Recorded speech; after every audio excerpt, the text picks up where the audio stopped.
This gets it done. I mean, this is the move. This It this gets is, it done.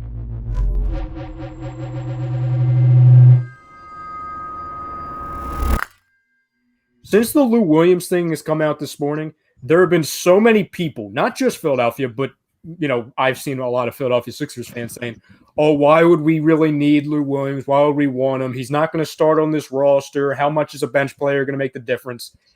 Fam, I'll take you back 2 years ago, okay? And I know we know this, but I'll just refresh it for everybody. Doc Rivers on the Clippers, arguably one of his best coaching years, to where he took a team where they looked like they were tanking because they obviously pulled out the Tobias trade and they were getting all those assets back. You know who the best two players on that team was? Tobias and Lou.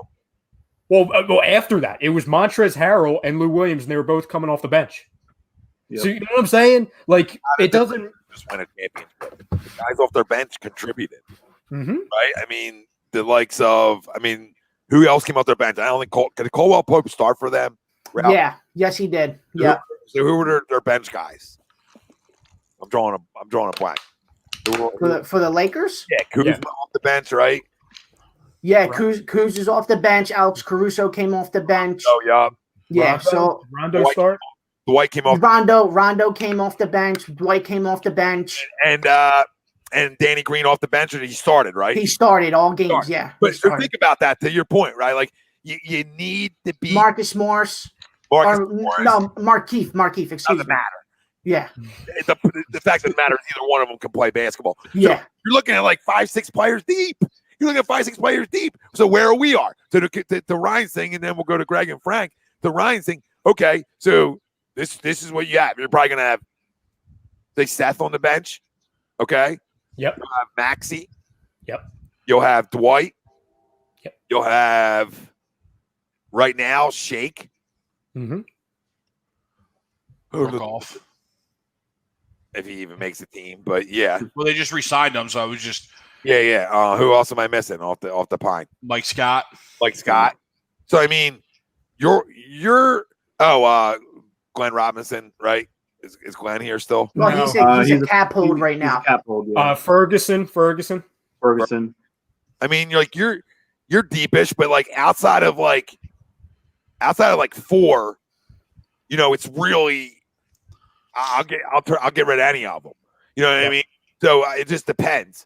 But I mean, I think you're good on your bench. I mean, you have two impact guys off your bench automatically in my eyes. If it's Seth and Maxey, like right there, I feel like I have impact guards off my bench, right? That are going to impact the game.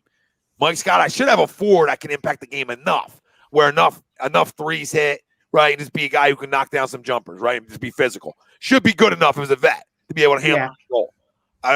Dwight Howard, we already know, okay? It's going to be, it's a perfect role. Love it, okay? So, I mean, you're talking about there's 4 right there that I'm like coming in and saying they can play. You know what I mean? Like they can play right there. And we didn't even get into Ferguson. We didn't get into so there is room for that type of move still. Everybody out there that claims there wasn't. That was my whole point to it. There's still room, depending on how you want to look at your roster, to say, you know what? Let's bring in one more vet. And I don't think they're done. I'm gonna tell you right now, it might not be a splash. I don't think splash is happening. Are you guys doing this? This gets it done. I mean, this is the move. It gets it done. Yeah. Because you're sending. Here's the thing. You're only getting 1 year of Lou Williams. Shake Milton, as much as some people love him, some people think he's a 10th man on the roster. Around the league, people believe he can eventually be something formidable up to this. Okay, he could be a Lou Williams-ish type of a player. So you're sending that with 3 years under their belt. The Clippers, their main need is they're extremely top-heavy. They have nothing. They have like 4 guys and then nothing under that. So you're sending a young piece with control of 3 years, somebody who can fill that role. Then you're sending a sharpshooter to the Clippers in depth, and then you're sending a really solid second-round pick because it's via the New York Knicks, who we all know they're not going to be any good this year. So that's probably the trade, guys. It's going to be something like that. So would we all do that? Yeah, I mean, I guess I could.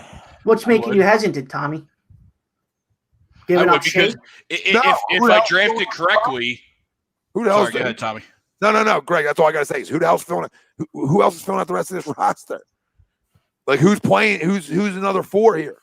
You would probably okay. I'll give you this. You make that trade and you sign Ilyasova. I mean, that's Monday morning quarterback of the trade. Sure. I mean, Just say it. I'm just saying. I mean, That's the move. I'm not hesitating like Lou Williams. I'm just like trying to think of a roster how it would play out if it's even like if that trade's realistic for this roster. So then you're but yes, I have no problem shipping both of them off for Lou Williams to the question. Absolutely. Gotcha. Yeah, I mean, because then your 4, for example, if you trade away Scott, your 4 position would be Tobias, Ilyasova, if you brought him in, and then probably Paul Reed, and then Brokoff as your backup. That's the 4 position for you. And Dwight, I guess in certain situations, Yeah, in the bigger lineups, yes. like if you're playing Milwaukee, etc., you might run a little bit of that at him. So yeah. No, I mean I would do. Listen, I mean I already been on the record 5 minutes in saying I'll trade for Lou Williams in a heartbeat. So I mean I think that like we can talk about does that right there makes me think that I'm an NBA Finals contender. Not like saying like he's that great. I'm just saying how this roster then shapes out. Wow. I mean, you're right there. You're knocking on the door. I still think this roster's knocking on the door right now. So you had another piece like that, guys. I mean, what's your thoughts? I mean, is that where do you have them now, and where would that move then put you? How much is that move the needle you think on this basketball team from where you have them now? So, we're like second in the East if that happens. I already have them I had them at 3. I think they're a top 3 team where they are right now. Does it move the needle for Lou Williams? I'll just keep them at 3 still. Since I was still, I didn't have him in the top 3. Like Ryan didn't have him in the top 3. He bumped him up to 3. I had him in the top 3 already. I think getting Lou Williams still gets you in the top 3 range. So I'll just leave him for 3 right now, even if you guys do get Lou Williams. Greg? For me, in my rankings right now, with the roster that we have, I have them at 4. But if we do get Lou Williams, I do have them at 3. Yeah, I'm right about the same. I have them 4 or 5 right now, and then I think they would jump 1 spot depending on where they actually end up. Some of you guys are low on this roster too.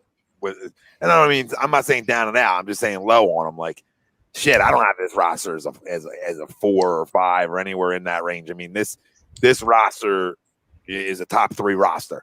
Now, do they put it all together? Because I can't even put the Nets into a conversation of this. You understand? Because there's too much unknown when you're coming off an Achilles. There's too much fucking unknown. So there's no way I can put the Nets into this conversation. The Celtics, sure. Right? Milwaukee, yes. Miami's the other one. I think Miami takes a step back this year. Jimmy Butler played a lot of basketball last year. That's going to matter. Them legs are going to matter. They take the step back. They might be the 4, right? They might be the 4. So I to me, the way it shakes out is we should be better than at least one of them too. Like we should either be better than Boston finally. We should be maybe not better than Milwaukee. Great in the regular season, right? But we should be in that 2 or 3 range. So if say I have them 3, if we get Lou, maybe that bumps them over the Celtics.